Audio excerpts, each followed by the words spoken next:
ഒരു mutual fund പുതിയ കാറ്റഗറിയിലുള്ള ഒരു സ്കീം ഓപ്പൺ ചെയ്തു കഴിഞ്ഞാൽ അതിന് പിന്തുടർച്ചയായിട്ട് ഇന്ത്യയിലുള്ള മറ്റുള്ള മ്യൂച്വൽ ഫണ്ടുകളും സെയിം കാറ്റഗറിയിലുള്ള ഫണ്ടുകൾ ഓപ്പൺ ചെയ്യുന്നത് പതിവാണ്. കഴിഞ്ഞ വർഷം HDFC ലോഞ്ച് ചെയ്ത HDFC ഡിഫൻസ് ഫണ്ട് ഒരു വർഷം കൊണ്ട് ഏകദേശം 1.5 ഇരട്ടിയിൽ കൂടുതലുള്ള ഗെയിൻ അതിന് ഇൻവെസ്റ്റേഴ്സിന് നേടിക്കൊടുത്തു.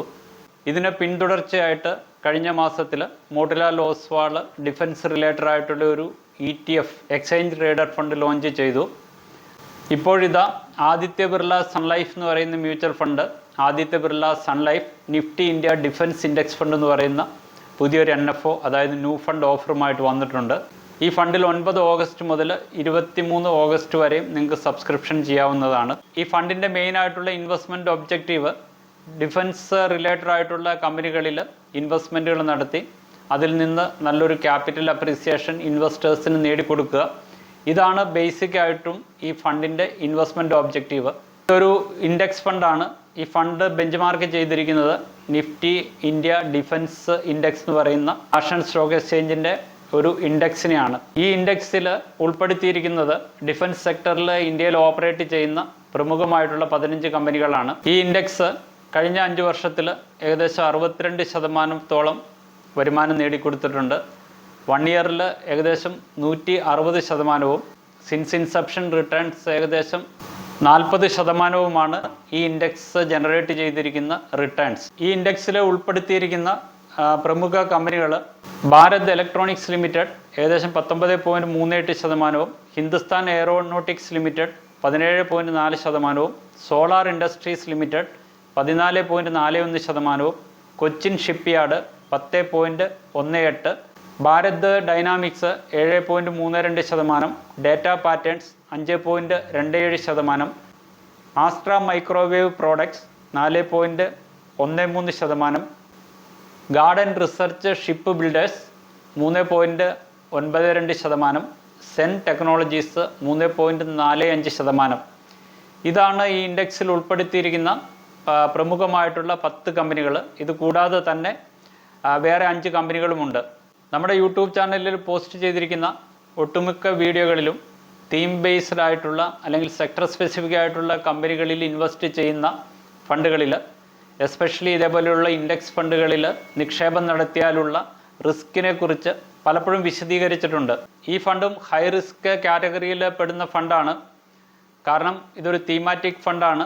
ഈ ഫണ്ടിൽ നിന്ന് കളക്ട് ചെയ്യുന്ന പണത്തിൻ്റെ 100%വും ഇൻവെസ്റ്റ് ചെയ്യാൻ പോകുന്നത് ഡിഫൻസ് റിലേറ്റഡ് ആയിട്ടുള്ള കമ്പനികളിലാണ്. കഴിഞ്ഞ 1.5 വർഷത്തെ കാര്യങ്ങൾ നമ്മൾ പരിശോധിച്ചാൽ ഏറ്റവും കൂടുതൽ റിട്ടേൺസ് നേടിക്കൊടുത്ത സെക്ടറിലൊന്നാണ് ഡിഫൻസ് സെക്ടറും അതേപോലെ റെയിൽവേ റിലേറ്റഡ് ആയിട്ടുള്ള കമ്പനികളും. സെക്ടറുകളിൽ ഉൾപ്പെടുന്ന കമ്പനികളിൽ പലതും ഓവർ വാല്യൂഡാണ്. അപ്പം അതിൻ്റെ പ്രൈസ് കഴിഞ്ഞ 1.5 വർഷമായിട്ട് ഒരുപാട് കൂടിയിട്ടുണ്ട്. ആ കമ്പനികളുടെ വാല്യുവേഷനെ ബേസ് ചെയ്തിട്ടല്ല അതിൻ്റെ പ്രൈസുകൾ കൂടിക്കൊണ്ടിരിക്കുന്നത്.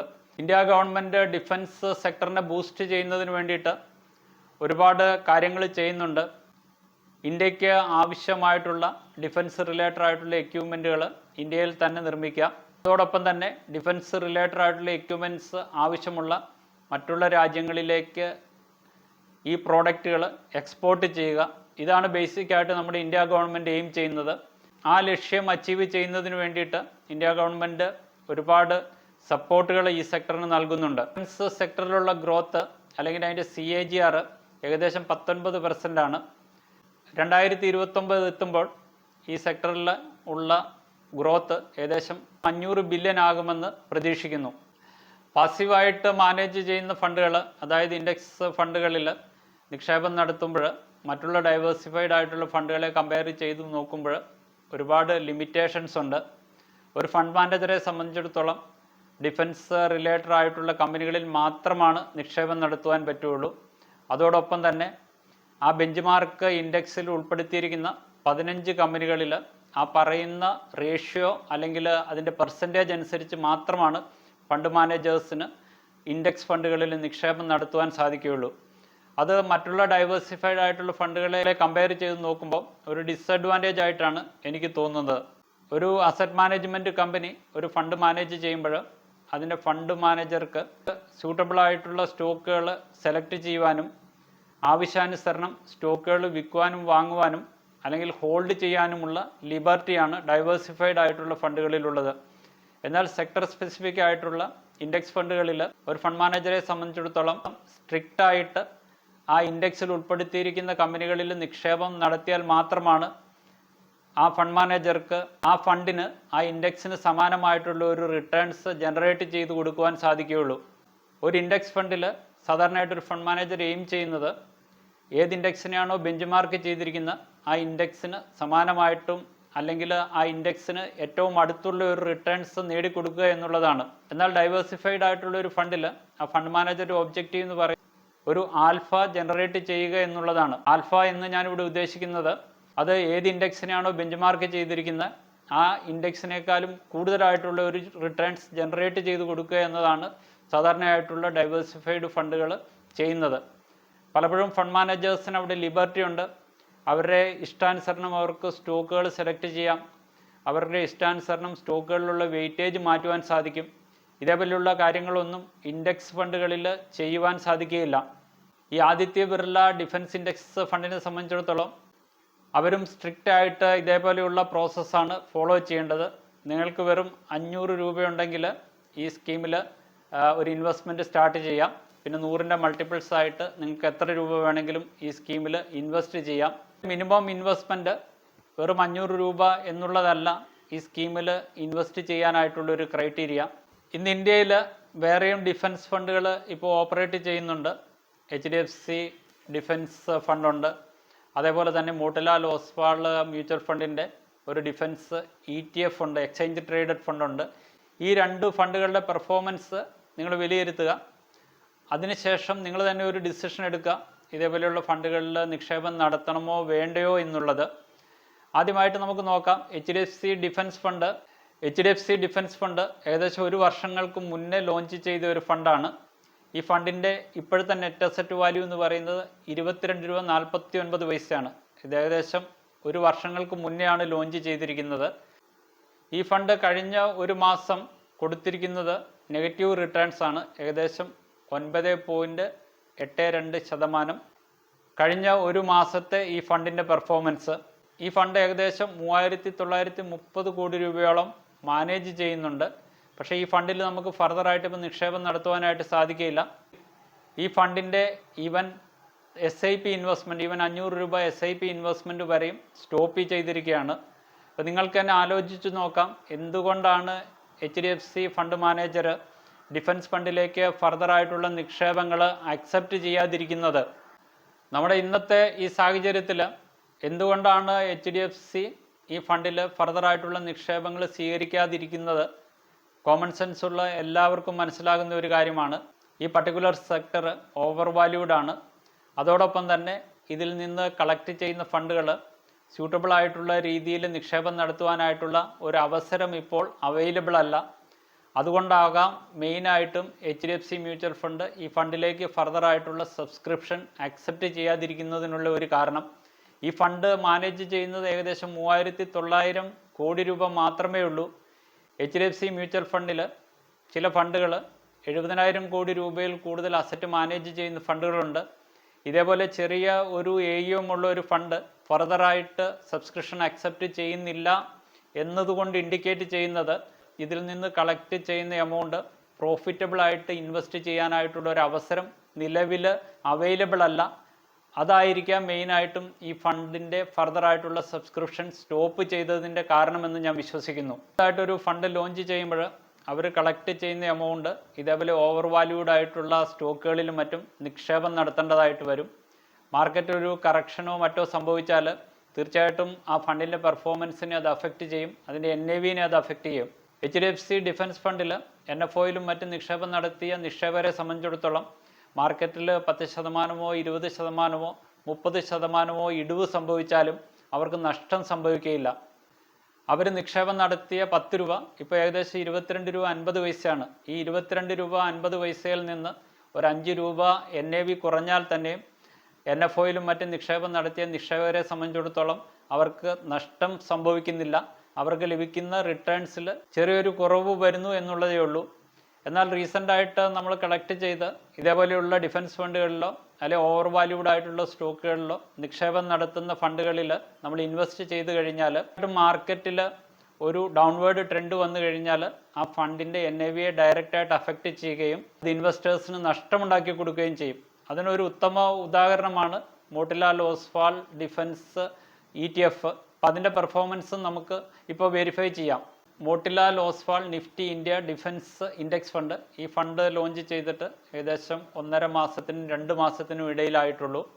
കഴിഞ്ഞ ഒരു മാസത്തിൽ ഈ ഫണ്ട് ഏകദേശം 12.71% നെഗറ്റീവ് റിട്ടേൺസ് നൽകിയിരിക്കുന്നത്.